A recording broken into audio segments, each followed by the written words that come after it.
بإحسان إلى يوم الدين. حضرات خواتین اور معزز سامعین، در حقیقت ہمارا ارادہ تھا کہ اس اہم درس کا آغاز ہم خطبہ حاجہ یا دعائے حاجت سے کریں گے، لیکن وقت ہمارے پاس مختصر ہے، موضوع بہت جامع ہے اور ہم چاہتے ہیں کہ یہ مختصر ہی دے تاکہ ہر آدمی آسانی سے اسے سن اور دیکھ سکے۔ اس کا کچھ حصہ تو نماز کے بعد میں آپ کے سامنے بیان کر چکا ہوں، ان آیات کی روشنی میں جو عشاء کی نماز کی پہلی اور دوسری رکعت میں پڑھی گئی تھی۔ موضوع ہمارا آج کا ہے میرے محترم سامعین، وہ 4 رول یا قاعدے یا پرنسپل جس کے ذریعے حقیقت توحید کو پہچانا جاتا ہے۔ در حقیقت امام الدعوہ امام محمد بن عبد الوہاب التمیمی رحمہ اللہ کا ایک رسالہ ہے اس موضوع پر، چھوٹا سا رسالہ، جس میں ان ضوابط کے ذریعے جو قرآن سے ماخوذ ہیں، قرآن و سنت سے یہ رولز یا قواعد ماخوذ ہیں، ان قواعد کے ذریعے اللہ کے بندوں کو، امت محمدیہ کو توحید کی ریالٹی، توحید کی حقیقت سمجھانے کی کوشش کی گئی ہے۔ اللہ تعالیٰ سے دعا ہے کہ اللہ تعالیٰ ہمیں دین کی سمجھ اور کتاب اللہ کا علم عطا کرے اور سنت رسول کی طرف ہدایت اور رہنمائی، وما ذلک علی اللہ بعزیز۔ میرے قابل احترام بھائیوں اور بہنوں اور جملہ سامعین جہاں کہیں بھی سن رہے ہیں، اللہ رب العالمین نے ہمیں اور آپ کو کس کے لیے پیدا کیا ہے؟ اسی توحید کی تحقیق کے لیے، یعنی توحید کو پریکٹیکلی طور پر، عملی طور پر اپنانے کے لیے۔ بہت پہلے، بہت چھوٹی عمر میں ایک میرا آرٹیکل عربی میں نشر ہوا تھا، فرسٹ پرائز ہولڈر عنوان، جو بہت سے میگزین میں چھپا اور لائبریری میں موجود ہے، ابھی تک مجھے یاد ہے، حالانکہ اس کو 30 سال سے زیادہ کا عرصہ ہو چکا، جو توحید کی تعریف کی تھی اس کو کافی پذیرائی بھی ہوئی۔ پہلے ہم توحید کی تعریف کرتے ہیں آپ کے سامنے تاکہ موضوع کو لے کر آگے چلیں۔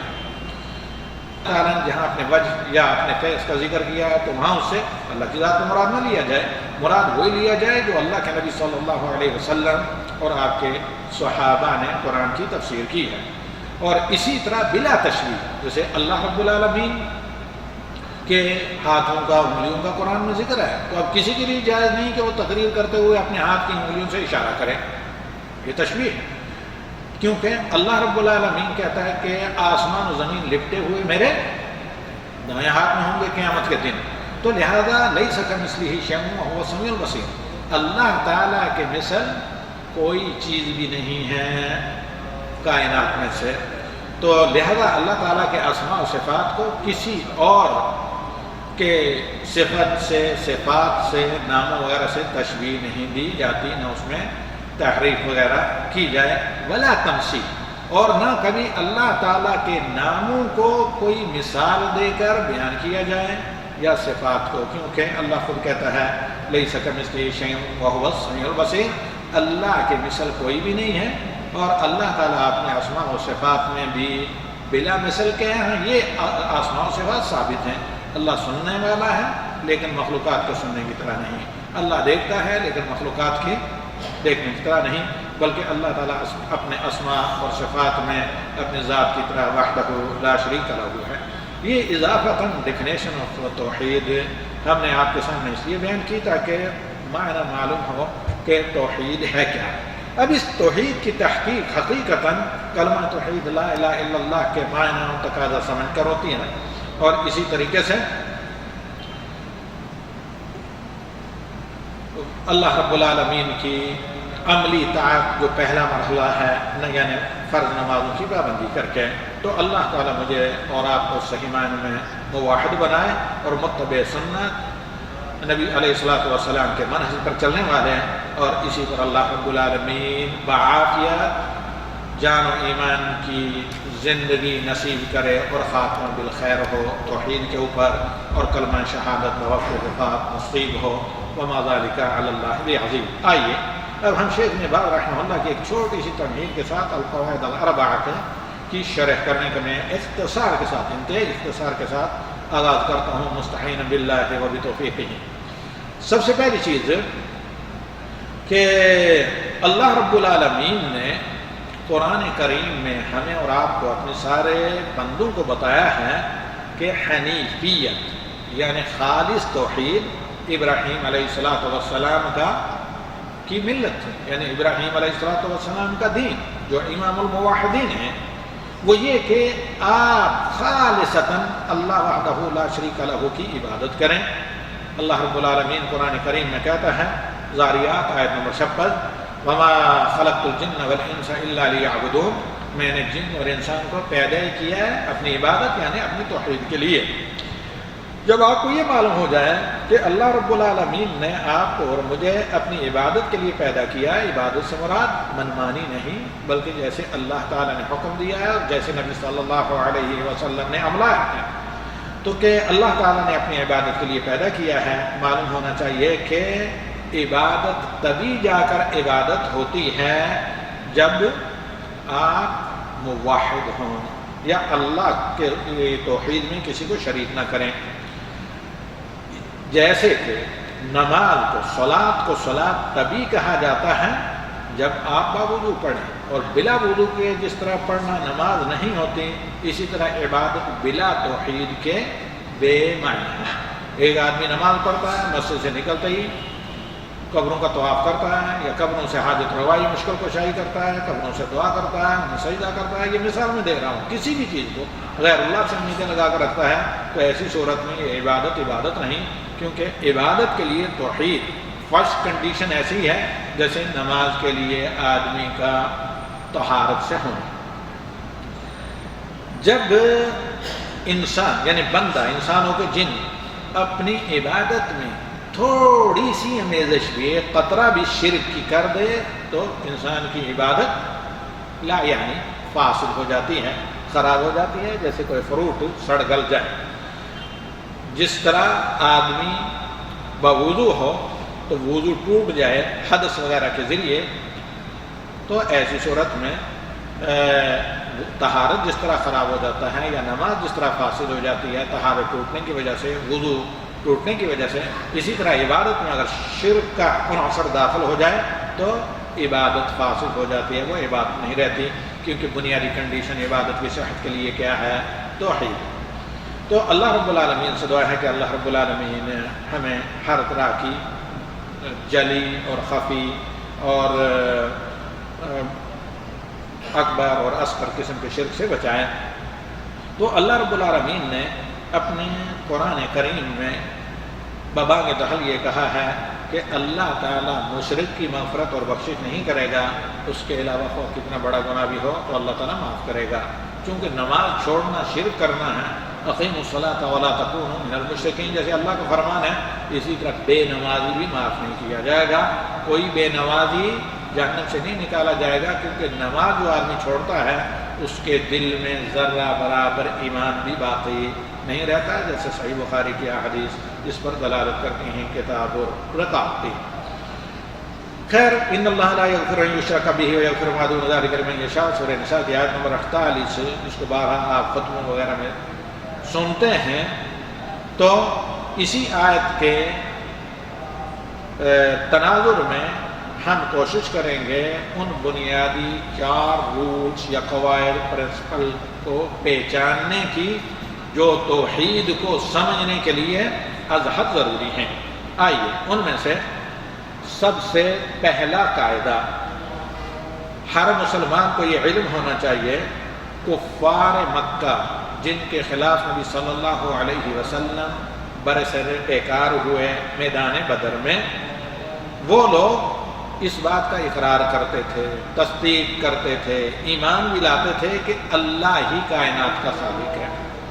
اس بات پر بھی مشرکین مکہ کا جن کے خلاف نبی صلی اللہ علیہ وسلم یوم الفرقان بدر کے میدان میں سفارہ ہوئے،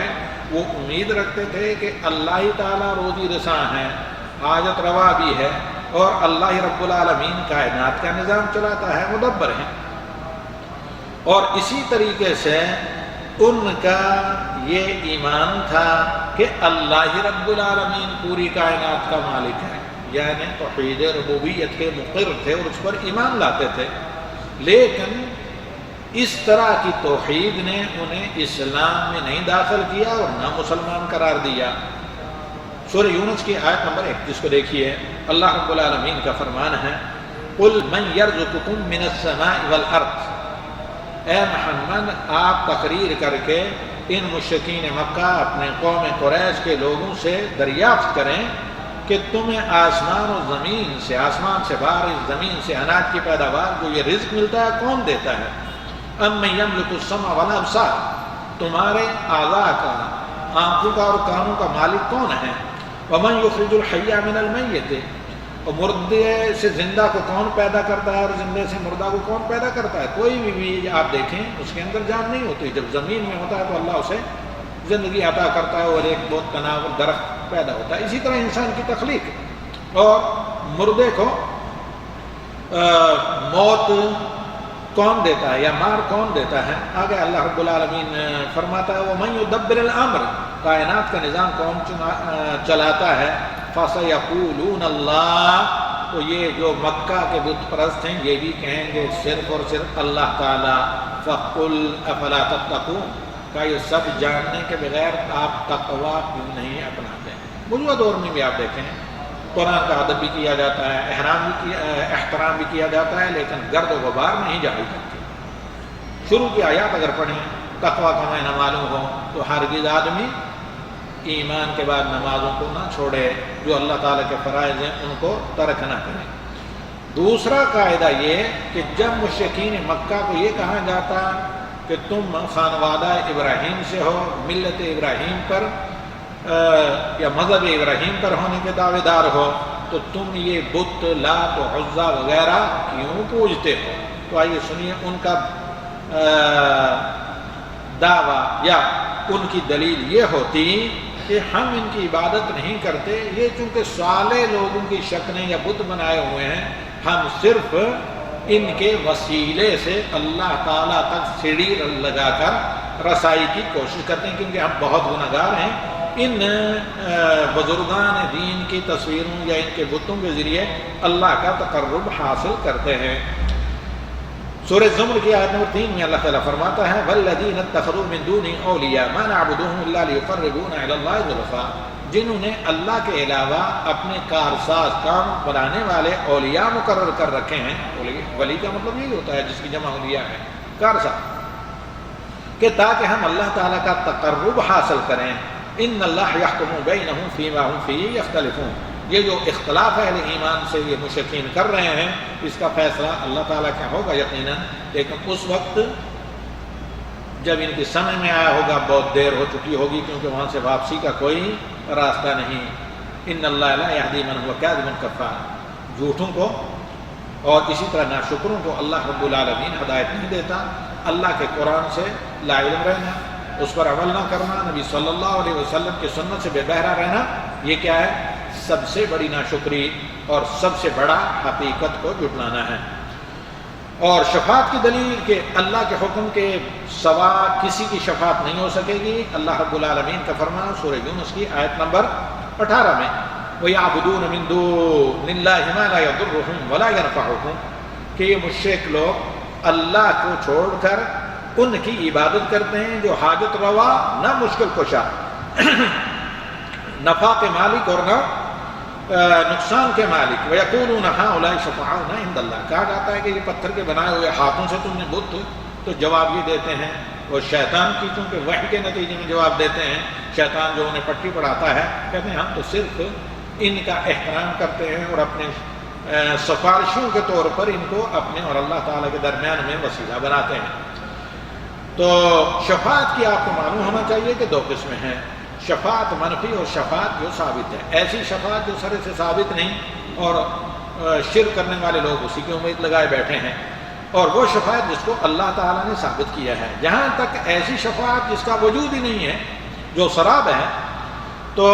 یہ غیر اللہ سے ہرگز طلب نہیں کی جا سکتی جس پر وہ قادر ہی نہیں۔ دنیا میں کسی کو آپ کہہ سکتے ہیں فلاں آدمی کے پاس جا کر میری سفارش کریں گے، لیکن جو آدمی دفن ہو چکے ہیں قبر میں، وہ خود اپنے بارے میں نہیں جانتے یا انہیں کس چیز کی خبر نہیں، تو ان سے آپ شفاعت طلب کریں تو یہ اللہ تعالیٰ کی صفات میں غیر اللہ کو اور مدفون لوگوں کو شریک کرنا ہے، جو بہت بڑا جرم ہے، اور وثن پرستی ایک قسم کی بت پرستی ہے۔ اس کی دلیل سورہ بقرہ کی آیت نمبر 254 میں ہے اللہ تعالیٰ کا فرمان یا ایھا الذین آمنوا انفقوا مما رزقناکم من قبل ان یأتی یوم لا بیع فیہ ولا شفاعۃ لا بیع فیہ ولا خلۃ ولا شفاعۃ والکافرون هم الظالمون. اس آیت کو کبھی کبھی مغرب کی نماز میں اکثر پڑھتا ہوں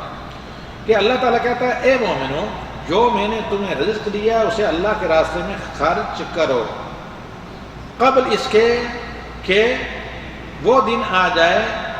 نہ آپ کاروبار و تجارت کر سکتے ہیں، خرید و فروخت جس میں نہیں ہوگی، نہ کوئی دوست آپ کے کام آئے گا اور نہ کسی کی شفاعت آپ کو کام دے گی. اگر آپ توحید کی نعمت سے بہرہ ہوں گے، توحید پر کار بند ہوں گے، تو ایسی صورت میں اللہ تعالیٰ کی طرف سے انبیاء و صالحین کو شفاعت کرنے کا حکم بھی ہوگا. تو شفاعت جیسے اللہ رب العالمین نے ذکر کیا ہے، یعنی جو ثابت شفاعت ہے قرآن آیات اور حدیث رسول صلی اللہ علیہ وسلم میں، وہ اللہ سے طلب کی جاتی ہے اور اللہ کے صالح لوگ اللہ کے حکم سے شفاعت بھی کریں گے. اور شفاعت کا موقع یا شفاعت کا گرین سگنل انہی لوگوں کو دیا جائے گا جو اللہ تعالیٰ کے ہاں معزز و مکرم ہیں، اور شفاعت اسی کے حق میں کرنے کی انبیاء کو اجازت ملے گی جس سے اللہ تعالیٰ راضی ہو، اس کے قول سے، اس کے عمل سے. تو ظاہر بات ہے جو عقیدہ توحید پر کاربند ہے، موحد ہے، اسی کے عقیدے سے اللہ راضی ہے. جو نبی صلی اللہ علیہ وسلم کی سنت کے مطابق صحیح صحابی سنت کے مطابق عمل کرتا ہے، اسی کے عمل سے اللہ راضی ہے. تو ایسے لوگوں کے لیے شفاعت ہے. اس کی مزید تائید اس حدیث سے ہوتی ہے جس میں قیامت کے دن اللہ کے نبی صلی اللہ علیہ وسلم حوض کوثر سے ایسے لوگوں کو، نمازیوں کو جو دنیا میں نماز پڑھتے تھے، دھتکار دیں گے کہ جن کے بارے میں ملائکہ نبی صلی اللہ علیہ وسلم کو بتائیں گے یہ وضو کی وجہ سے تو آپ کی امت کے نظر آ رہے ہیں، لیکن حقیقتاً آپ کے بعد دین کو انہوں نے اپنی منمانی کا کھلونا بنا دیا تھا. تو نبی صلی اللہ علیہ وسلم کہیں گے سوقن لمن غیر عبادی، وہ دفع ہو جائیں لوگ جنہوں نے میرے دین کو اپنی مرضی کے مطابق تبدیل کر کے منمانی کر کے اپنے خواہشات اور ہوائے نفس کے مطابق دین کو عملایا یا دین کو بنایا. تو اللہ رب العالمین کہتا ہے سورہ بقرہ کی آیت نمبر 255 میں من ذا الذی یشفع عنده الا باذنہ. آیت الکرسی کا ایک حصہ ہے کہ وہ کون ہے جو اللہ کے پاس اللہ کے اذن کے بغیر شفاعت کر سکے. قواعد اربع میں تیسرا قاعدہ یہ ہے کہ نبی صلی اللہ علیہ وسلم نے جب اللہ کے حکم سے نبوت کا اعلان کیا لوگوں کے سامنے، تو لوگ عبادت کے سلسلے میں اختلاف کا شکار تھے. دین ابراہیمی کے مطابق یا اللہ کے حکم کے مطابق عبادت نہیں کرتے تھے الا یہ کہ چند گنے چنے لوگ، جیسے نبی صلی اللہ علیہ وسلم تھے، حضرت عثمان تھے، حضرت ابوبکر تھے، یہ لوگ موحد تھے، دین ابراہیمی پر قائم تھے. لیکن اکثریت دنیا کے لوگوں کی بالخصوص جزیرہ عرب اور خصوصاً مکہ کے جو لوگ عبادات اپنی مرضی کے مطابق کرتے تھے، نو بنو طرح طرح کی ڈیفرنٹ عبادتیں. بعض لوگ ملائکہ کی پرستش کرتے ہیں، ملائکہ سے حاجت روائی مشکل کشائی کی امیدیں لگائے بیٹھتے تھے، اور بعض لوگ انبیاء اور صالحین کی عبادت کرتے، اور بعض لوگ درختوں اور پتھروں کی عبادت کرتے، اور بعض لوگ سورج چاند کی عبادت کرتے. کہ آج کل نہیں جو عامل پروفیسر وغیرہ اپنے آپ کو بعض خطوں میں کہلاتے ہیں ستاروں کی پرستش نہیں کرتے، ستاروں کو نفع نقصان کا مالک نہیں سمجھتے، یعنی اس کو کیا کہا جاتا ہے آربٹس وغیرہ یا یہ جو سیارے وغیرہ ہیں. یہ جتنی قسم عبادت کی مشرکین مکہ کے بارے میں ذکر کی گئی ہیں موجودہ دور میں کلمہ گو مسلمانوں میں یہ ساری کی ساری پائی جاتی ہیں. اگر نہیں پائی جاتی تو صحیح وقت پر صحیح طریقے سے نماز نہیں پڑھی جاتی. تو اللہ کے رسول صلی اللہ علیہ وسلم نے بلا تفریق کے ان سب کے خلاف جہاد کیا. دلیل اللہ تعالیٰ کا قول وقاتلوہم حتی لا تکون فتنہ، ان کے خلاف صف آرا ہو جائے نبی صلی اللہ علیہ وسلم یہاں تک کہ شرک کا طلاقہ ہو جائے، فتنہ شرک ختم ہو جائے. وَيَكُونُ الدِّينُ كُلُّهُ لِلَّهِ، سارا کا سارا دین اللہ کے لیے اور طرح کی عبادت اللہ کی جائے. سورہ انفال آیت نمبر 39. اور سورج اور چاند کی پرستش کی دلیل جو موجودہ دور میں بھی چندرما وغیرہ کو اور اسی طریقے سے کس کو سورج وغیرہ کو پوجا جاتا ہے. اللہ تعالیٰ کہتا ہے سورہ فصلت کی آیت نمبر 37 میں وَمِنْ آيَاتِهِ اللَّيْلُ وَالنَّهَارُ، رات و دن یہ اللہ تعالیٰ کی نشانیاں ہیں اور اللہ کی ربوبیت اور الوہیت کی نشانیاں ہیں. وَالشَّمْسُ وَالْقَمَرُ، سورج چاند بھی اللہ کی نشانیاں ہیں، بندوں کے لیے نعمتیں ہیں. لَا تَسْجُدُوا لِلشَّمْسِ وَلَا لِلْقَمَرِ،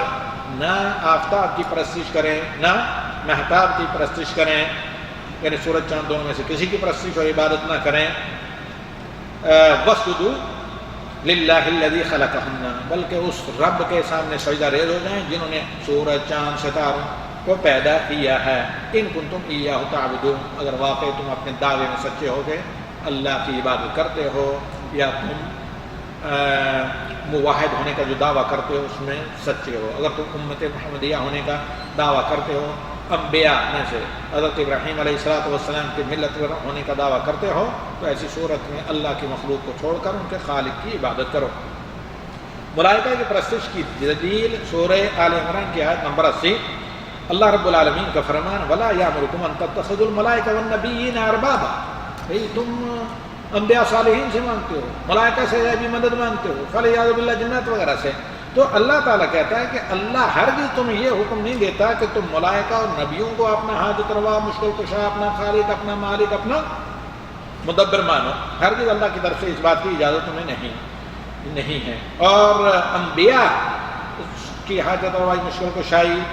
کی نفی اللہ رب العالمین نے کی سورہ مائدہ کی آیت نمبر 116 میں. وَإِذْ قَالَ اللَّهُ يَا عِيسَى ابْنُ مَرْيَمَ أَأَنْتَ قُلْتَ لِلنَّاسِ اتَّخِذُونِي وَأُمِّي إِلَٰهَيْنِ مِن دُونِ اللَّهِ، یہ نصارہ کے لیے اور تمام لوگوں کے لیے جو اللہ تعالیٰ کے ولیوں کی پرستش اور پوجا کرتے ہیں اور عبادت کرتے ہیں. یاد کریں اس خطرناک وقت کو کہ جب اللہ تعالیٰ سوال کرے گا حضرت عیسیٰ سے، یا عیسیٰ ابن مریم، اے مریم کے فرزند عیسیٰ، انت قلت للناس اتخذونی وامي الہین من دون اللہ، کیا تم نے لوگوں کو یہ دعوت دی تھی کہ مجھے اور میری ماں کو معبود بنا دیں اور اللہ کو چھوڑ دیں؟ قال سبحانک ما یکون لی، تو حضرت عیسیٰ کہیں گے اللہ تو منزہ ہے، پاک ہے اس بات سے، شرک سے، ہرگز میری یہ جرأت اور ہمت نہیں اور میرے لیے یہ موضوع بھی نہیں تھا ان اقول ما لیس لی بحق، جو میرا حق نہیں اس کا لوگوں سے مطالبہ کروں. عبادت صرف اللہ اکیلے کا حق ہے بندوں پر، اس میں کوئی اور شریک نہیں. ان کنت قلتہ وقد علمت، اے اللہ تیرے پاس غیب کا علم ہے، مجھے نہیں، اگر میں نے کہا ہے تو تو اسے جانتا ہے. تعلم ما فی نفسی، جو میرے جی میں ہے اے اللہ تو اسے جانتا ہے. ولا اعلم ما فی نفسی، اور تیرا جو علم ہے رب العالمین میں اسے نہیں جانتا. انک انت علام الغیوب، غیب کا علم تیرے ہی پاس ہے. اور صالحین کی پرستش کی دلیل اللہ تعالیٰ کہتا ہے اولئک الذین یدعون یبتغون الی ربہم الوسیلہ، یہ جو اللہ کے ساتھ اللہ کے نیک بزرگ ولیوں کو شریک کرتے ہیں، یہ ان کا وسیلہ، تقرب، سفارش کے ذریعے اللہ تعالیٰ تک پہنچنا چاہتے ہیں. ایہم اقرب، کہ اللہ سے زیادہ قریب کون ہے. یرجون رحمتہ ویخافون عذابہ، یہ اللہ کی رحمت کے امیدوار ہوتے ہیں اور اللہ تعالیٰ کے عذاب سے ڈرتے ہیں. کہ یہ خود انبیاء جو صالحین ہیں یہ اللہ کا تقرب اللہ کی توحید کے ذریعے حاصل کرتے ہیں، کہ اللہ تعالیٰ کی قربت کے متلاشی ہیں، اللہ تعالیٰ کی رحمت کے امیدوار ہیں، اللہ تعالیٰ کے عذاب سے ڈرتے ہیں. یہ خود اللہ تعالیٰ کے محتاج ہیں. تو لہذا جس کے یہ محتاج ہیں، آپ سب محتاج ہیں، انتم الفقراء الی اللہ واللہ هو الغنی، یعنی تو تم اللہ تعالیٰ سے ہر طرح کی دعا اور امیدیں لگا کر رکھو. سورہ اسراء کی آیت نمبر 57. درختوں اور پتھروں کے بارے میں جو اللہ رب العالمین نے مشرکین مکہ کا ذکر کیا، عقیدہ افرأیتم اللات والعزیٰ ومناۃ الثالثۃ الاخریٰ، سورہ نجم، کیا تم نہیں دیکھتے لات و عزیٰ کو اور منات کو جن کی یہ پرستش کرتی ہیں. اور حدیث واقد اللیثی جس میں وہ کہتے ہیں خرجنا مع النبی صلی اللہ علیہ وسلم الی حنین ونحن قد صاع عہد بکفر، ہم نبی صلی اللہ علیہ وسلم کے ہمراہ جنگ حنین میں روانہ ہوئے اور نئے نئے ہم مسلمان تھے، اور مشرکوں کا ایک درخت تھا جس سے تبرک لیتے تھے، اس کو متبرک سمجھتے تھے، تلواریں وغیرہ اپنی لٹکاتے تھے فتح کی نیت سے، تو جسے ذات انوات کہا جاتا ہے. ہم ایک بیل کے درخت کے پاس سے گزرے، ہم نے کہا یا رسول اللہ اجعل لنا ذات انوات. اسی لیے عبادات قیاس سے دیکھا دیکھی نہیں کی جاتی، عبادات دلائل سے کی جاتی ہیں، اور دلیل اللہ کا قرآن اور نبی صلی اللہ علیہ وسلم کا فرمانا نہ کہ کوئی اور چیز. تو ان لوگوں نے کہا یا رسول اللہ ایسا کوئی بھیری کا درخت ہمیں بھی بتا دیں جسے ہم تبرک لیا کریں اور فتح کی نیت سے اپنی تلواریں وغیرہ اس پر لٹکایا کریں، جس کے سائے میں جب کبھی ہم بیٹھیں۔ تو اللہ کے رسول صلی اللہ علیہ وسلم نے کہا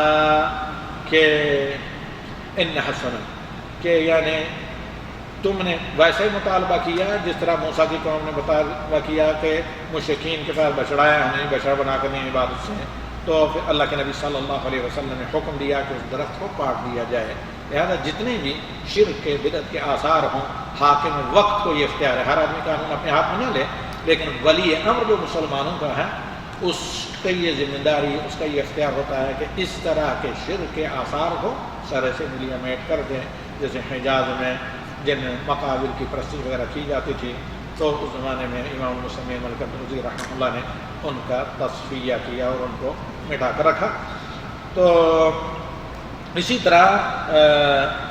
آخری جو قواعد اربعہ میں چوتھا قاعدہ ہے وہ یہ کہ موجودہ دور کے کلمہ گو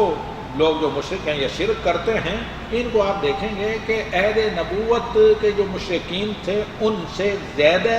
غلیظ اور بھیانک ان کا شرک ہے۔ کیوں کہ مشرکین مکہ جیسے اکرمہ بن ابو جہل کا واقعہ وغیرہ ہے، وہ صرف خوشحالی میں اور نارمل حالات میں اللہ تعالیٰ کے ساتھ شرک کرتے تھے، لیکن جب مشکلات میں گر جاتے، طوفانوں میں گر جاتے، موت سامنے انہیں نظر آتی تو وہ اپنے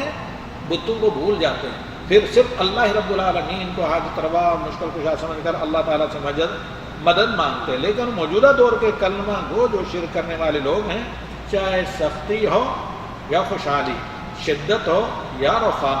بلکہ شدت میں اور ہی زیادہ ہے، چڑھاوے چڑھاتے ہیں، چادریں چڑھاتے ہیں یا غیر اللہ سے حاجت روائی اور مشکل کشائی کی مددیں مانگتے ہیں، امیدوار بھی ہوتے ہیں۔ یہ سری شرک ہے جس کے کرنے والے کے تمام اعمال برباد ہو جاتے ہیں، کہ اللہ رب العالمین نے حتیٰ کہ انبیاء کو کہا بھلے ان اشرکوا لحبط ما كانوا يعملون، اگر انبیاء سے بھی شرک سرزد ہو تو ان کے جتنے اعمال ہیں وہ تمام کے تمام رائے گاہ ہوں گے۔ اور بعض جگہ سرات کے ساتھ مخاطب کر کے اللہ تعالیٰ نے کہا کہ اگر آپ شرک کریں گے تو آپ کے اعمال رائے گاہ ہو جائیں گے۔ تو اللہ رب العالمین کا فرمان فَإِذَا رَكِبُوا فِي الْفُلْكِ دَعَوُا اللَّهَ مُخْلِصِينَ لَهُ الدِّينَ، مشرکین مکہ جب جہازوں میں، سمندری جہازوں میں، کشتیوں میں، بیڑوں میں سوار ہوتے تو صرف اللہ سے دعا کرتے کہ سمندری طوفانوں سے بچے رہیں۔ فَلَمَّا نَجَّاهُمْ إِلَى الْبَرِّ إِذَا ہُمْ يُشْرِكُونَ، اور جب خشکی میں بعافیت پہنچ جاتے تو پھر دوبارہ قوم موسیٰ کی طرح بت پرستی کرنے لگتے۔ سورہ عنکبوت کی آیت نمبر 65 اسی پر ہم اتفاق کرتے ہیں۔ آج کا یہ موضوع تھا وہ 4 قاعدے، کتاب و سنت سے ماخوذ قاعدے جن کے ذریعے حقیقت توحید کو سمجھا جا سکتا ہے۔ وصلی اللہ علی النبی وآخر دعوانا الحمد للہ رب العالمین۔